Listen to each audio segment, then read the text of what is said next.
Welcome to Thrilling Tales of Adventure.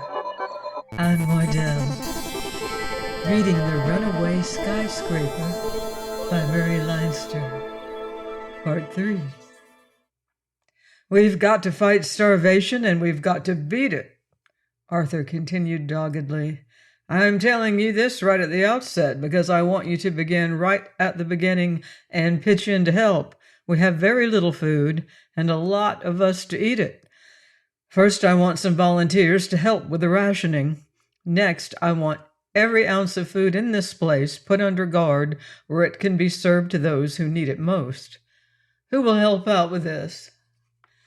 The swift succession of shocks had paralyzed the faculties of most of the people there, but half a dozen moved forward. Among them was a single gray-haired man with an air of accustomed authority.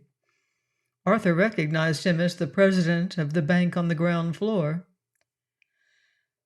I don't know who you are or if you're right in saying what has happened, said the gray-haired man, but I see something's got to be done, and, well, for the time being, I'll take your word for what that is. Later on, we'll thrash this matter out. Arthur nodded. He bent over and spoke in a low voice to the gray-haired man who moved away. Grayson, Walters, Terhune, Simpson, and Forsyth, come here, the gray-haired man called at the doorway. A number of men began to press dazedly toward him. Arthur resumed his harangue. You people, those of you who aren't too dazed to think, are remembering there's a restaurant in the building and no need to starve. Oh, you're wrong. There are nearly 2,000 of us here. That means 6,000 meals a day. We've got to have nearly 10 tons of food a day, and we've got to have it at once. Hunt? Someone suggested. I saw Indians, someone else shouted. Can we trade with them? We can hunt, and we can trade with the Indians, Arthur admitted. But we need food by the ton. By the ton, people. The Indians don't store up supplies, and besides, they're much too scattered to have a surplus for us. But we've got to have food. Now, how many of you know anything about hunting, fishing, trapping, or any possible way of getting food? There were a few hands raised. Pitifully few. Arthur saw Estelle's hand up. Very well, he said. Those of you who raised your hands, then, come with me on up to the second floor. We'll talk it over. The rest of you try to conquer your fright. Don't go outside for a while. We've got some things to attend to before it will be quite safe for you to venture out. And keep away from the restaurant. There are armed guards over that food. Before we pass it out indiscriminately, we'll see to it that there's more for tomorrow and the next day. He stepped down from the counter and moved toward the stairway. It was not worthwhile to use the elevator for the ride of only one floor. Estelle managed to join him, and they mounted the steps together. Do you think we'll pull through all right? She asked quietly. We've got to, Arthur told her, setting his chin firmly. We've simply got to. The gray-haired president of the bank was waiting for them at the top of the stairs. My name is Van Deventer, he said, shaking hands with Arthur, who gave his own name. Where shall our emergency council sit? He asked. The bank has a boardroom right over the safety vault. I dare say we can accommodate everybody there, everybody in the council anyway. Arthur followed into the boardroom, and the others trooped in after him. I'm just assuming temporary leadership, Arthur explained, because it's imperative some things be done at once. Now, later on, we can talk about electing officials to direct our activities, but right now, we need food. How many of you can shoot? About a quarter of the hands were raised. Estelle's was among the number. And how many are fishermen? A few more went up. What do the rest of you do? There was a chorus of Gardener, I have a garden in my yard. I grow peaches in New Jersey. 3 men confessed they raise chickens as a hobby. I will want you gardeners in a little while. Don't go yet. But the most important are the huntsmen and fishermen. Have any of you weapons in your offices? A number had revolvers, but only one man had a shotgun and shells. "I was going on my vacation this afternoon, straight from the office," he explained. "And I have all my vacation tackle." "Good man," Arthur exclaimed. "You'll go after the heavy game." "With a shotgun?" the sportsman asked aghast. "If you get close to them, a shotgun will do as well as anything. We can't waste a shell on every bird or rabbit. Those shells of yours are precious. And you other fellows will have to turn fishermen for a while. Your pistols are no good for hunting." "The watchmen at the bank have riot guns," said Van Deventer, "and there are 1 or 2 repeating rifles there. I don't know about ammunition." "Good. I don't mean about the ammunition, but about the guns. We'll hope for the ammunition. Now you fishermen get to work to improvise tackle out of anything you can get hold of. Will you do that?" A series of nods answered his question. "Now for the gardeners. You people will have to roam through the woods in company with the hunters and locate anything in the way of edibles that grows. Do all of you know what wild plants look like? I mean wild fruits and vegetables that are good to eat." A few of them nodded, but the majority looked dubious. The consensus of opinion seemed to be that they would try. Arthur seemed a little discouraged. "I guess you're the man to tell about the restaurant," Van Deventer said quietly, "and as this is the Food Commission or something of that sort, everybody here will be better for hearing it. Anyway, everybody will have to know it before night. I took over the restaurant, as you suggested, and posted some of the men from the bank that I knew I could trust about the doors. But there was hardly any use in doing it.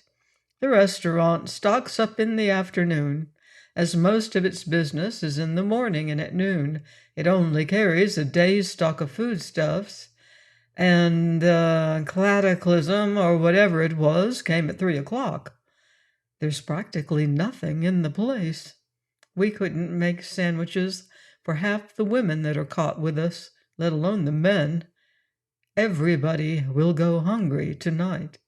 There will be no breakfast tomorrow, nor anything to eat, until we either make arrangements with the Indians for some supplies or else get food for ourselves." Arthur leaned his jaw on his hand and considered. A slow flush crept over his cheek. He was getting his fighting blood up. At school, when he began to flush slowly, his schoolmates had known the symptom and avoided his wrath. Now he was growing angry with mere circumstances, but it would be none the less unfortunate for those circumstances. "Well," he said at last deliberately, "we've got to—" "What's that?" There was a great creaking and groaning, and suddenly a sort of vibration was felt underfoot. The floor began to take on a slight slant. "Great heaven!" someone cried. "The building's turning over, or we'll be buried in the ruins." The tilt of the floor became more pronounced. An empty chair slid to one end of the room. There was a crash.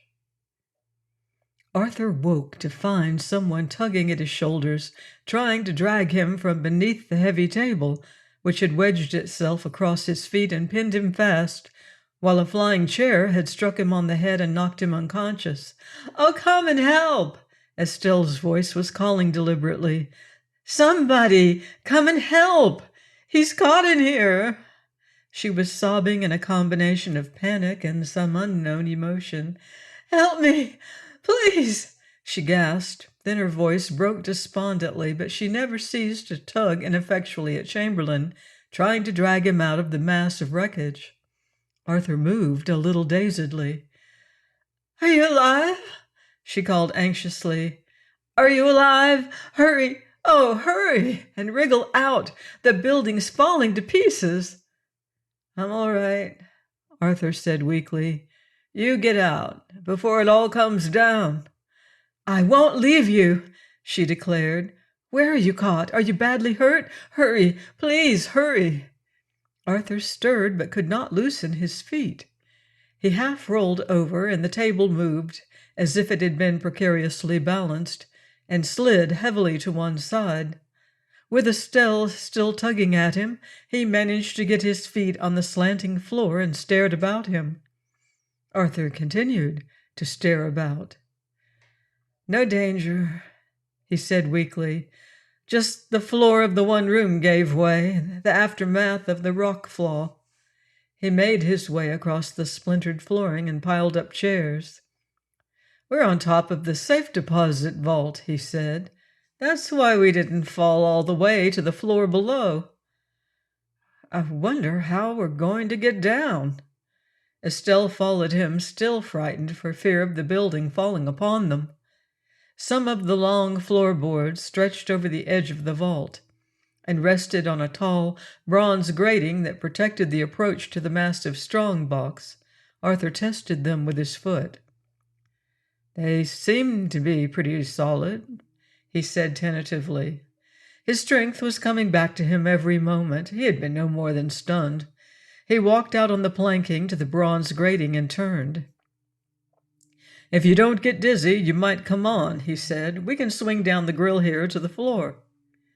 Estelle followed gingerly, and in a moment they were safe below. The corridor was quite empty.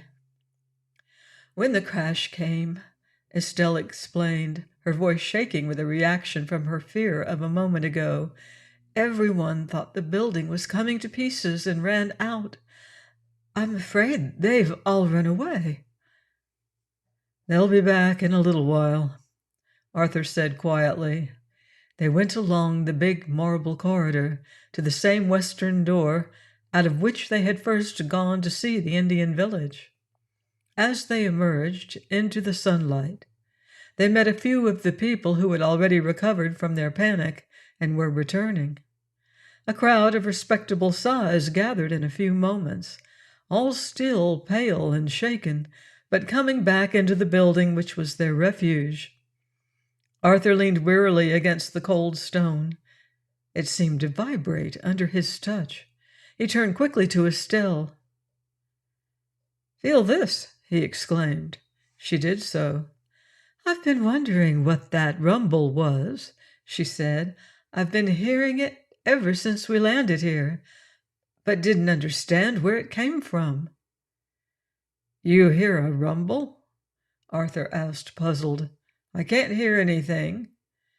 "It isn't as loud as it was, but I hear it," Estelle insisted. "It's very deep, like the lowest possible bass note of an organ." "You couldn't hear the shrill whistle when we were coming here," Arthur exclaimed suddenly. "And you can't hear the squeak of a bat. Of course, your ears are pitched lower than usual, and you can hear sounds that are lower than I can hear. Now listen carefully. Does it sound in the least like a liquid rushing through somewhere?" "Yes," said Estelle hesitatingly. "Somehow. I don't quite understand how. It gives me the impression of a tidal flow or something of that sort." Arthur rushed indoors. When Estelle followed him, she found him excitedly examining the marble floor about the base of the vault. "It's cracked," he said excitedly. "It's cracked." "The vault rose all of an inch." Estelle looked and saw the cracks. "Oh, what does that mean?" "It means we're going to get back where we belong," Arthur cried jubilantly. "It means I'm on the track of the whole trouble. It means everything is going to be all right." He prowled about the vault exultantly, noting exactly how the cracks in the flooring ran, and seeing in each a corroboration of his theory.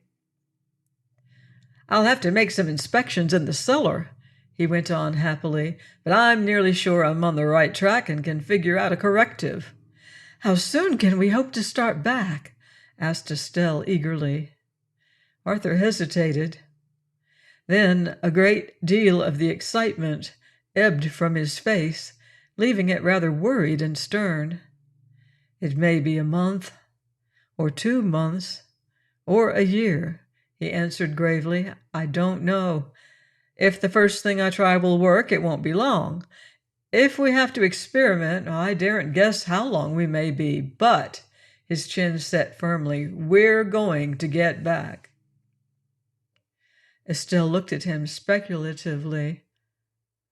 Her own expression grew a little worried, too.